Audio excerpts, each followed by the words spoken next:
Thrissur സമ്മേളനത്തിലും ആവർത്തിച്ച MV. Govindan എ.ഐക്കെതിരെ വലിയ സമരം ഭാവിയിൽ ശക്തപ്പെടും.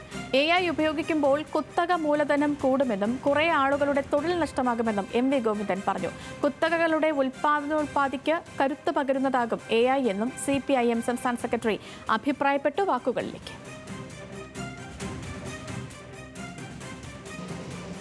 ഇവിടെ എ.ഐ ഉപയോഗിക്കുമ്പോഴുള്ള പ്രശ്നം എന്താ?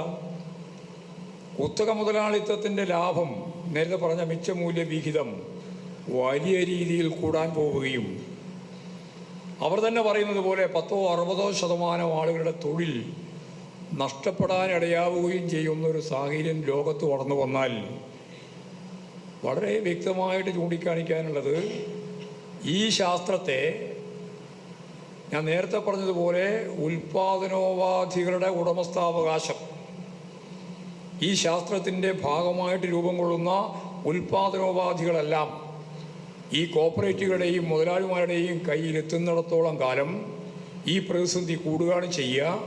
വലിയ പോരാട്ടങ്ങളും സമരങ്ങളും ശക്തിപ്പെട്ടു വരികയാണ് ചെയ്യുക. അതിൻ്റെ അർത്ഥം അടുത്ത കൊല്ലാവുമ്പോഴേക്ക്, അതിൻ്റെ അപ്പുറത്തെ കൊല്ലാവുമ്പോഴേക്ക്, അല്ല അടുത്ത 10 കൊല്ലം കൊണ്ട് ഇതെല്ലാം മാറി പുതിയ രീതിയിലേക്ക് മാറുമെന്നൊന്നും ഞാൻ പറയാൻ ഉദ്ദേശിക്കുന്നില്ല. ഒരുപാട് കാലം പിടിക്കും. പക്ഷേ ഈ വൈരുദ്ധ്യം കൂടുകയാണ് ചെയ്യുക. മാർക്സ് പറഞ്ഞതുപോലെ സോഷ്യലിസത്തിലേക്കുള്ള യാത്ര ഇത്തരത്തിലുള്ള എല്ലാ തരത്തിലുള്ള അധ്വാനിക്കുന്ന ജനവിഭാഗത്തിനെതിരായിട്ടുള്ള, സമൂഹത്തിന് മൊത്തം എതിരായിട്ടുള്ള കടന്നാക്രമത്തെ പ്രതിരോധിച്ചുകൊണ്ട് മുന്നോട്ടേക്ക് പോകാൻ അവരെ പ്രാപ്തമാക്കുകയാണ് ചെയ്യുക എന്നുള്ള കാര്യം നമ്മൾ എ.ഐ ഉൾപ്പെടെയുള്ള കാര്യങ്ങൾ സ്വകാര്യവൽക്കരണത്തിൻ്റെ ഭാഗമായിട്ട് കാണുമ്പോൾ മനസ്സിലാക്കാനാവണം.